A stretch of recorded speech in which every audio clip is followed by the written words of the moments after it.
지난주에 이어서 전도자의 말씀을 통해서 함께 은혜를 나누는데요. 이 전도자는 지난주에 말씀드린 것처럼 간단하게 자기 자신이 누구인가를 소개를 해줘요. 나는 누구이냐? 다시 다윗의 왕의 아들이고 그 다음에 예루살렘 왕이다. 그렇게 얘기를 딱 꺼내자마자 툭 던진 이야기가 서두부터 뭐라고 말하냐면 인생을 논아요. 자, 인생 내가 살아와 봤더니 뭐라는 거예요? 헛되고 헛되며 헛되고 헛되고 모든 것이 다 헛되도다. 이렇게 얘기를 했다는 거예요. 여기서 성경의 전도서에만 나오는 헛되다는 말이 몇 번이나 나오냐면 37번이나 반복적으로 나와요. 그만큼 인생이 뭐냐 한마디로 딱 요약한다면 하나님을 떠난 인생은 헛된 것뿐이다라고 하는 그런 이야기를 해주고 있다는 것을 보게 됩니다. 우리 앞서 인생에 대해서 솔로몬이 이렇게 얘기를 했죠. 솔로몬이 인생에 대해서 자기가 많은 것을 해봤지만 크게 젊었을 때 힘이 있을 때 두 가지를 했다는 거예요. 두 가지 중에 첫 번째는 바로 뭐냐면 나는 왕이 됐음으로 말미암아 나는 무엇이든지 바꿀 수 있다라고 생각했다라는 거예요. 그래서 왕이 돼서 결론은 많은 것을 시도하고 개혁하고 바꾸려고 노력을 했습니다만은 결론은 뭐예요? 해 아래서는 아무것도 해낼 수가 없었다는 결론이 나와요. 자기 자신조차도 바꾸지를 못했다라는 이야기를 하고 있죠. 그리고 어느덧 나이가 먹어서 죽을 때가 됐어요. 죽을 때가 돼가지고 그가 한 얘기가 뭐냐면 1장 4절에 나오는 말씀인데 한 세대는 가고 한 세대는 오되 땅은 영원히 있도다. 다시 말한다면 허무하다 인생이. 그 얘기예요.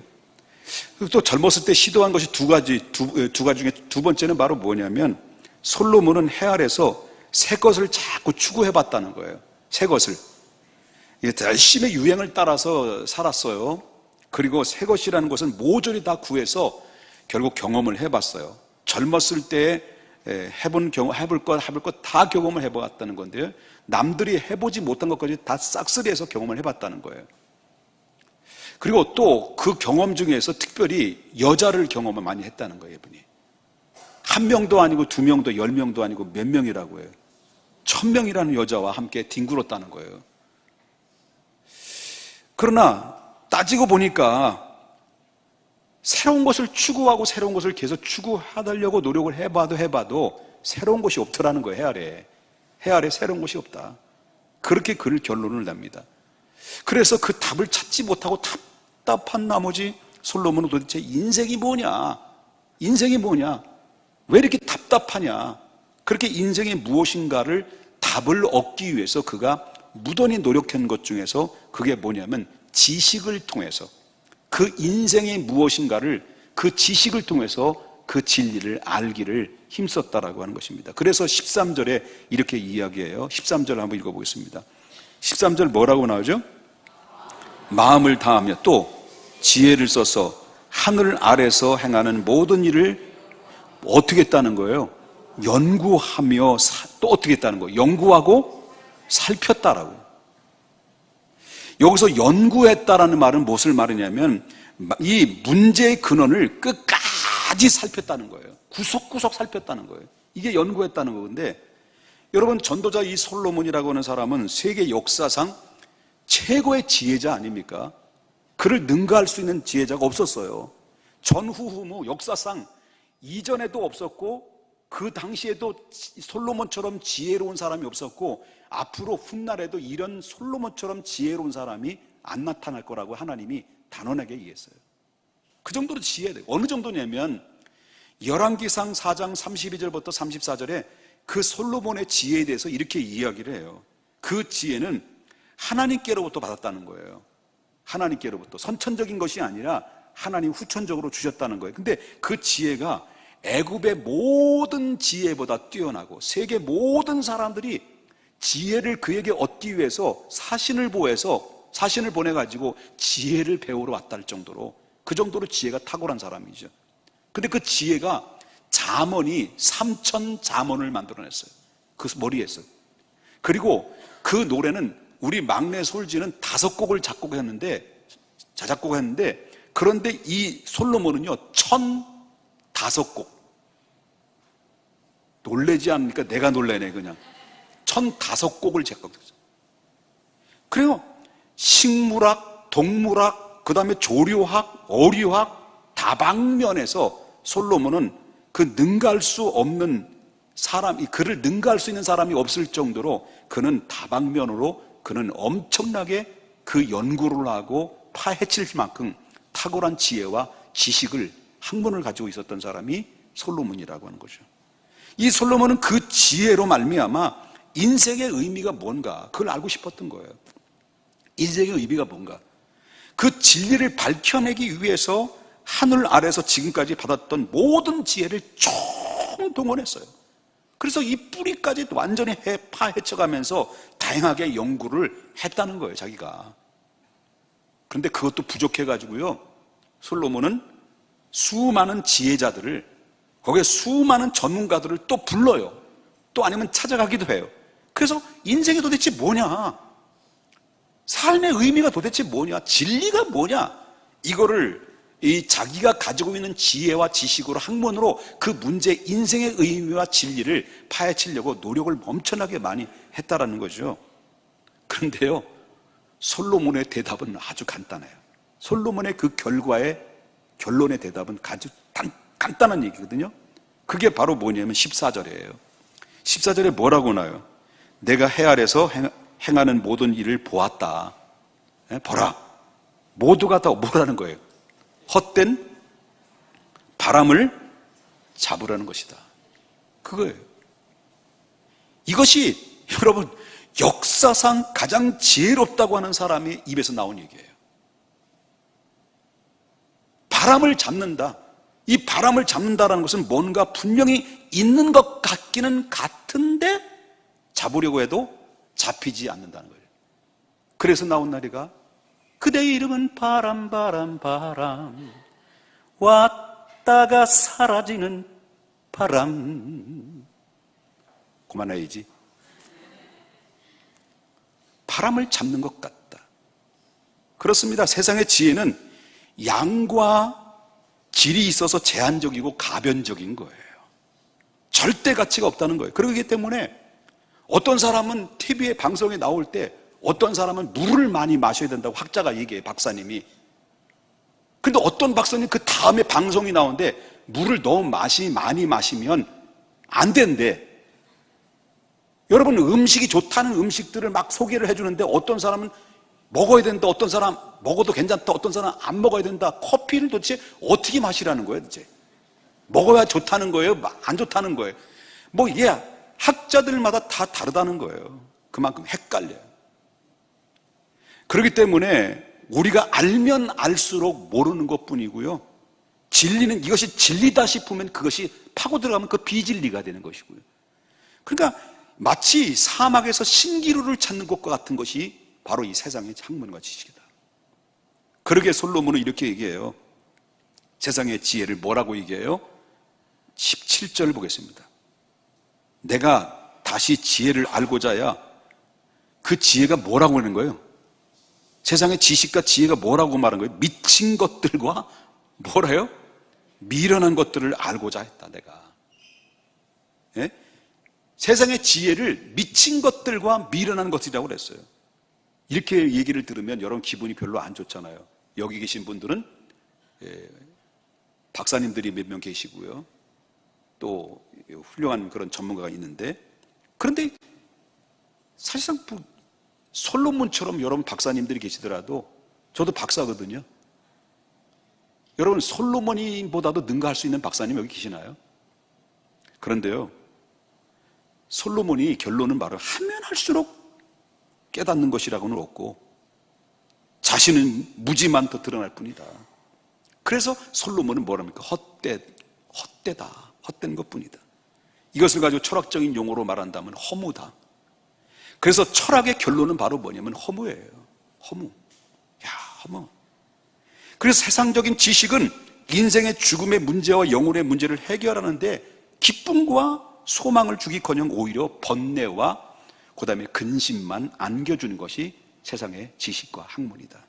그래서 전도서 1장 18절에 뭐라고 나와요? 지혜가 많으면 뭐도 많다는 거예요? 번뇌도 많고, 지식이 더하면 뭐도 많다는 거예요? 근심도 더 많다. 여러분 적당히 알아야 돼요. 단순히 좀 단순해야 돼. 뭘 말려고 해요. 알아야 되나? 여러분 그렇기 때문에 그러니 이 허무하다라고 하는 것을 외치지 않을 수가 없는 거예요. 그래서 나온 유명한 노래가 있죠. 복음성가. 한많은 이 세상 야속한 이만 한 500년 살자는데 웬성하여. 웬성아, 웬 미친 것, 이런 것들이 판을 치니 그 마음에 기쁨이 없고 사람들은 얼굴에는 짜증이 있고 평안이 없고 기쁨이 없고 뚝 건드리면 왜 나만 그래. 이렇게 사람들은 허무한 인생으로 살아간다는 거예요. 이것이 바로 하나님을 배제한 인간의 허무, 이게 바로 인간의 모습이다. 하나님을 떠난 인생은 한많은 인생이 될 수밖에 없다는 거예요. 하나님을 떠난 세상의 지식은 허무다, 이렇게 얘기한 거예요. 이게 솔로몬이 이 얘기한 거예요. 내 얘기한 게 아니에요. 누가 얘기했다고요? 솔로몬. 솔로몬이 똑똑해요? 바보 천치예요? 똑똑해요. 여러분 그렇다면 지식과 학문이 허무라는 결론을 어떻게 내릴 수 있어요? 여러분 원래 지식과 학문이라고 하는 것은 논리를 따지는 거거든요. 논리를 따지는 건데 이것과 저것은 어떤 관계를 가지고 있느냐, 이것을 논리적으로 아무리 연구를 하고 또 연구를 하고 연구를 끝에 가면 바로 문제가 봉착돼요. 논리를, 세상 학문을 가지고 논리를 따져서 이걸 끝까지 바로 연구하다 보는데 그것이 끄트머리 가면 꼭 이 세상의 지식과 학문은 이 문제가 딱 봉착되고 있는데 두 가지 문제인데 그건 하나 중에는 왜, 그 다음에 누가라는 문제가 봉착돼요. 어떤 식물학 박사가 일생 동안 뭐만 연구했냐면 개미만 연구했어요. 이분은 개미 그러면 아주 개미에 대해서 눈이 반짝반짝 빛나요. 그 나머지는 바보 천치야, 몰라. 그런데 일생 동안 개미만 연구하는데 이 연구해 보니까 개미의 세계도요 엄청나다라는 거예요. 그 개미의 세계가, 그 정보도 있고요, 과학적인 원리가 다 들어있고요, 이 개미의 세계를 보니까요 고도의 조직된 사회적에서 움직이고 있다는 거예요. 이런 것을 발견하고요, 이 연구하다 보니까 한마디로 말해서 이 생물학 박사가 입이 딱 벌어진다라는 얘기예요. 나는 입도 안 벌어진대. 그렇게 해서 개미에 대해서 열심히 연구하고 나름대로 이론과 논리적으로 학문적으로 내놨어요.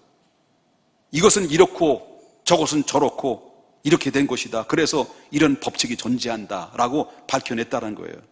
그런데 한 걸음 더 나가서 그렇다면 말이죠, 이런 생물이 왜 존재하느냐, 왜 존재하는가, 이런 생물이 저절로 된 것인가, 이 저절로 된 것이 아닌데 도대체 누가 이 생물을 만들어냈느냐라고 하는 질문에 대해서는 어느 누구도 그 이론과 이 지식으로 대답할 수가 없는 거예요. 딱 막혀버리는 거죠.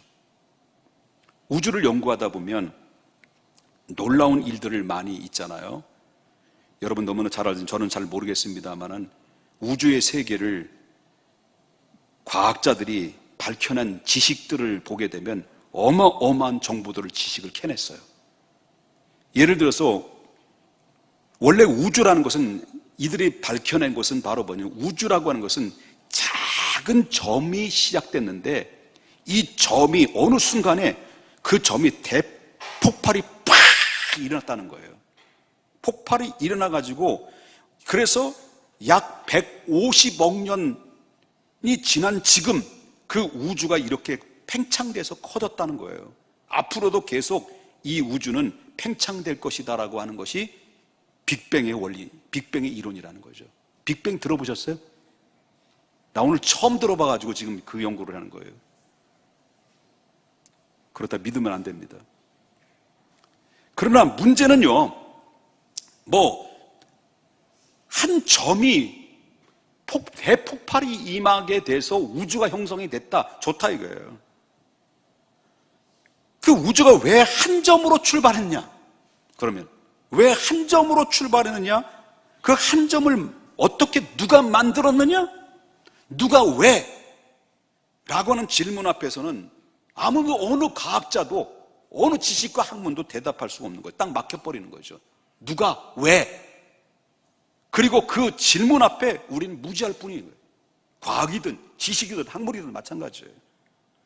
어떤 사물과 사건에 대해서 설명하려면 그것이 연결시켜주는 끈이 필요한데 그 끈이 필요한 것을 가리켜서 뭐라고 말하는? 보편자라고 얘기해요. 결국 학문이라는 것은 무엇이냐? 이건 한마디로 말하면 보편자를 찾는 게 학문이에요. 그런데 문제는 바로 뭐냐면 그 학문으로 그 보편자를 찾지를 못한다는 거예요. 누가 왜? 어떤 방법으로 이렇게 만들었는지, 누군가가 그것을 누가 다스리고 있는지, 누가 통치하고 있는지, 우주는 왜 이렇게 돌아가는데, 스스로 돌아가는데 그 실질적으로 질서정연하게 돌아가는 것은 누가 관여하고 있는지, 그걸 밝혀낸다면요, 모든 것이 통일되고 그 원리는 목적이 분명합니다. 그런데 해 아래 하나님을 떠나니까, 해 아래 사람들이, 인간들이 하나님을 떠나고 하나님을 부정하니까, 보편자를 거부하니까 모든 것이 조각나고 바로 설명할 방법이 없는 거예요. 이게 그래서 설명하긴 해야 되는데 설명을 할 수는 없고, 그래서 나온 말이 바로 뭐냐면 우연이라는 말이 나온 거예요. 우연. 원래 그런 거야. 스스로 그렇게 된 거야. 자연적인 거야. 우연이야. 이따위 지식과 학문, 이게 변명이라는 거예요. 여러분, 제가 설명하는 거 이해되셨습니까? 대답이 없는 거 보니까 처음부터 다시 이해를 시키기 위해서 다시 시작해야 되나? 여러분, 지식과 학문의 생명은 뭐냐면 논리예요. 논리 속에서 의미와 목적을 찾아내는 건데, 그러나 그것을 부여하는 존재가 없기 때문에 논리는 단절될 수밖에 없다. 그래서 하나님을 배제한 해 아래서의 결정적인 지식과 이 학문은 결국 허무일 뿐이다 라고 하는 거예요. 이게 학문의 한계예요. 사람들은 공부를 많이 하면 모든 것을 다 알 수 있다고 생각합니다. 그러나 공부를 하면 할수록 모르는 것이 더 많고 아주 작은 것 속에서도 엄청난 지식이 있다는 것을 바로 깨닫게 되는데, 어떤 사람은요, 개미 뒷다리 하나만 연구하는데 일생 다 보내는 사람도 있어요. 그런데 개미 뒷다리에 털이 몇 개인가? 잘 몰라요. 그만큼 모르는 게 너무 많다는 거예요. 그러므로 인간의 지성으로는 모든 것을 다 알 수 없다는 사실을 인정을 해야 되는 거예요. 그래서 지식 가지고 뭘 알 수 있습니까? 인간의 지식 가지고 하나님의 세계를 어떻게 알 수 있고 영적인 세계를 다 어떻게 알 수 있습니까? 그래서 소크라테스는 뭐라고 말합니까? 내 꼬라지를 알라. 그래서 너는 너 자신의 무지함을 알라. 그래야만이 지혜로운 자가 될 수 있다라는 것이 이 소크라테스 얘기예요. 그렇다면 당신이 아는 게 뭐지? 뭐요? 라고 말했을 때 소크라테스 하는 얘기가 간단해요. 나는 모른다. 고로 나는 내가 무지하다. 내가 무지하다는 것은 안다. 이렇게 되는 거예요. 이런 자세가 없기 때문에 학문과 이 예술 속에서도 그 공허함을 극복하지 못한 몸부림 속에 절규하고 있는 이유가 바로 그거다. 여러분, 로마 어느 대학에 입구에 보면 그 다음에 라고 하는 문구가 붙어 있다고 합니다. 그 문구가 붙기까지는 그 학교에 오래전부터 내려오는 사연이 있었는데요, 어느 한 신입생이 그 학교를 합격해서 입학을 하게 된 거예요. 그런데 문제는 바로 뭐냐면 등록금이 없는 거예요. 그래서 사방팔방 편지를 이제 써가지고 띄웠습니다. 나를 좀 도와주시면, 나에게 좀 투자를 해주신다고 한다면 내가 열심히 공부해서 앞으로 성공하는 사람이 돼서 당신에게 그것을 반드시 갚고 이 사회에 나 같은 사람을 도와주고 기여하는 사람으로, 훌륭한 사람으로 내가 쓰겠습니다 라고 편지를 띄웠는데, 그런데 아무런 대답이 없다는 거예요. 답신이 없어요. 그래서 포기하려고 하는데 어느 귀부인으로부터 편지 한 통이 날라온 거예요. 그래서 득달처럼 그 집에 찾아간 거예요. 그래서 찾아갔더니 자태가 우아한 귀부인이 딱 자기를 기다리고 있는 거예요. 그러면서 정말 작지 않는 그런 액수를 공부 마칠 수 있을 때까지 그 액수를 등록금을 충분히 그에게 전달해 줍니다. 그리고 너무너무 감사한 거예요. 얼마나 감사합니다. 감사합니다. 막 수십 번 인사를 하면서 돌아가려고 하는데, 잠깐만 청년 그랬다. 그리고 그 청년에게 이 얘기해요. 청년, 그 돈을 가지고 가서 꼭 등록할 건가요? 그럼요. 등록해야죠. 반드시 등록해야죠. 그 다음에는요, 어떻게 할 거예요? 열심히 공부해서요, 우수한 성적으로 해서 난 반드시 졸업을 하겠습니다. 그리고 직장도 가져야 되겠죠. 좋은 계획이군요. 근데 그 여인이 또 질문해요. 그 다음에는요? 내가요, 아직 젊지 않습니까? 젊으니까 아름다운 여자와 결혼해서 행복한 가정, 건강한 가정을 해서 자식 놓고 잘 살겠습니다. 그만 좀 질문하지. 그 여인이 그 다음에는요? 질문해. 꼭 그렇게 되길 바랍니다. 그 다음에는요? 그 다음에 질문이 하니까 자꾸 막히는 거예요. 말문이 답답하고 먹먹한 거예요. 그 다음에 언젠가는 나도 늙겠지요, 뭐. 그 다음에는요? 죽겠지. 그런데 여기서 멈춰야 되는데, 그 여인이 그 다음에는요? 당신이 죽은 다음에는요? 만약에 죽음이 이것으로 끝나지 않는다면, 또 다른 세계가 있다면 그 다음에는 당신은 어떻게 준비를 하고 있습니까? 그 질문 앞에 그 청년이 말을 못하는 거예요. 그때 그 여인이 크리스찬이었어요. 그 청년에게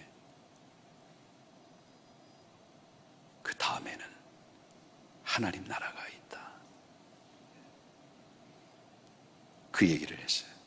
그래서 그 청년이 예수님 영접했어요. 그래도 자기가 성공하고 나서 그 귀부인이 자기를 도와준 것을 잊지 않고 성공해서, 여태까지 공부 잘해서 성공하는 것이 나의 인생이었어요. 목적이었습니다. 근데 내가 알고 나니까 공부해서 성공하는 게 인생의 목적이 아니라 하나님 나라, 그의 의를 구하고, 그리고 하나님의 기쁨이 나의 기쁨이 되고 나의 기쁨이 하나님의 기쁨이 되는 것이 그의 삶의 목적이 되어버렸어요. 그 성공하고 난 다음에 그가 많은 학교에 영향력을 줬고, 그리고 자기의 학교의 입구에다가 그 다음에는, 이게 학교의 전통이 됐다는 거예요. 어쩌면 여러분, 이 질문은 우리에게 던져주는 질문일 수 있어요. 시편의 121편 1절에 보면, 내가 산을 향하여 어디 들리라? 눈을 들리라. 나의 도움이 어디서 올꼬?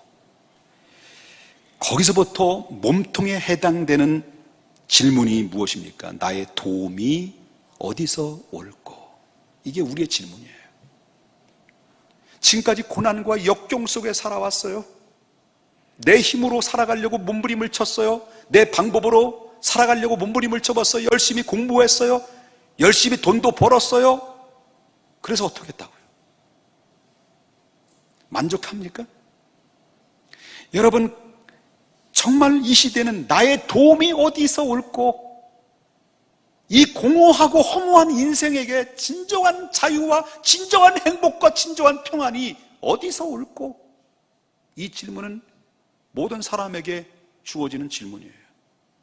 이 절에 나오신 여러분들도 나의 도움이 어디서 올꼬? 근데 시편이 쓰여지던 그 시대의 사람들도요, 이런 질문을 했다. 나의 도움이 어디서 올꼬? 그렇다면 내가 산을 향하여 눈을 들리라, 그 산이라는 게 왜 써있었을까? 그때 당시에는요, 산에 구멍을 뚫었어요. 구멍을 뚫어놓고 거기에 우상단지를 올려놓고 거기에다가 자기 인생의 문제를 해결받기를 원했던 사람들이 그때 당시의 사람들이었어요. 그래서 우상 앞에 절을 하면서 이런 질문을 했다는 거예요. 내가 산을 향하여 눈을 들리라. 나의 도움이 어디서 올까? 산을 바라보면서 했다는 거예요. 이게 세상 사람들의 질문이에요. 오늘도 이 시대는 수많은 사람들이 자기가 만들어 놓은 수공물 앞에 엎드려서 절을 하면서 내가 산을 향하여 눈을 들리라. 나의 도움이 어디서 올고, 하다못해 자동차 한 대를 사는데도 불구하고 저 뒤에다가 돼지 목 하나 올려놓고 그 돼지한테 내 인생을 맡기는 이렇게 우매한 미련하고 미개한 인생들이 얼마나 많이 있겠습니까? 그 돼지 대가리가 웃어주면 더 복이 줄로 떨어옵니까? 이게 바로 뭐냐면 짐승만도 못한 인간의 모습에 허망한 인생들의 모습 아니냐는 거예요. 아니, 자동차 한 대 사고 담임 목사 불러가지고 기도받고 시작하지. 왜 돼지 대가리를 놓고 자기 인생을 맡기냐는 거예요. 그것도 죽은 돼지, 목단 돼지 해가지고 코는 이 해가지고. 이게 인생이에요. 이게 하나님을 떠난 미련한 인생. 하나님을 떠나니까 그렇게 미련하게 된 거예요. 허망해지는 거예요. 그래서 솔로몬은 성경 주제를 꺼내놓고 아주 중요한 결론을 내려요. 바로 뭐라냐면 반전의 이야기를 해요. 내가 산을 향하여 눈을 들어 나의 도움이 어디서 올까라고 너희들이 찾고 있지만 바로 나의 도움은 천지를 지으신, 나의 도움은 해 아래서 땅에서 얻어지는 것이 아니라 천지를 지으신 여호와께로부터. 이게 솔로몬의 이야기인 거예요. 그래서 솔로몬은 성경 주제인 꺼내놓고 아주 중요한 결론을 내리는데 14절을 다시 보겠습니다. 14절, 내가 해 아래서 행하는 모든 일을 보았노라. 보라. 해 아래서 해보니까, 다 해보니까 보라. 모두 뭐라는 거예요? 헛되어 바람을 잡으려는 것이로다. 여기서 해 아래라고 하는 이 말의 의미는 뭘까요? 해 아래라는 말은 반대말은 뭐예요? 해 위에라는 말이에요. 그 당시 히브리 사람들은요, 해가 우주의 중심이었고 인생의 중심이라고 믿었어요. 그래서 사람의 이름도 바로 태양이라는 이름을 줬어요. 여러분, 애굽의 왕 누구죠? 유명한 왕? 바로죠. 바로의 이름이 뭐예요? 내용이 태양이라는 거예요. 태양은 그때 당시 고대 사람들의 중심이었어요. 그러나 그 당시에 해 위에 그 태양까지 지배하는 창조주가 계시다는 사실을 그 사람들은 몰랐다는 거예요. 그런데 이 사실을 누가 알았다는 거예요? 솔로몬이 알았다는 거예요. 솔로몬이 말합니다. 해 아래 끊임없이 질문 앞에 해결할 수는 없는 것, 허무일 뿐이지만 해 위에 계시는 천지를 지으신 여호와께로부터 오는 것이다. 어거스틴은 말합니다. 우리 인간에게 그리스도 외에는 채울 수 없는 커다란 구멍이 하나 남아있다. 그 채울 수 있는 것은 누가 채우느냐? 내가 채우는 게 아니라 그리스도를 통해서 채우는 것이다. 내 영혼아, 내가 어찌하여 낭망하며 불안하여 하는가? 너는 하나님을 바라라. 그 다음에 뭐죠? 하나님을 바라라. 그의 얼굴 도우심을 바라라. 여러분, 하나님을 바라라. 그의 얼굴의 도우심으로 인하여 오히려 찬송하리로다. 나의 좋으신 주님, 태양을 멈추며 혈류증을 고쳤던 주님, 기적의 하나님, 능력의 하나님, 그는 나를 고쳐주셨네. 해 아래서 호적거리지 말고 해 위에 계시고 천지를 지으신 여호와 하나님을 내 인생을 던지십시오. 그러면 기적의 하나님이 여러분의 인생을 책임져 주실 것입니다. 시편 42편 5편에 내 영혼아 내가 어찌하여 낭망하며 어찌하여 내 속에서 불안하는구로 너는 하나님의 소망을 두라. 하나님께 소망을 두라. 그가 나타나 도우심으로 말미암아 내가 여전히 찬송하리로다. 그렇습니다. 이제는 우리가 어떻게 살아야 될까요? 이제는 해 아래서 헤매고 방황하는 것이 아니라 천지를 지으신 해 위에 바로 여호와 하나님을 바라보신 여러분의 삶이 되기를 바랍니다. 이것이 참된 지혜요 참된 지식이라는 것을 믿으셔야 될 줄 믿습니다. 오늘도 말씀 일찍 끝났죠? 우리 좌우 옆 인사하십시다. 천지를 지으신 여호와 하나님을 바라보십시다. 할렐루야. 맨날 이렇게 하지 말고 내 마음으로 올려주시기 바랍니다. 우리 다 같이 기도하겠습니다.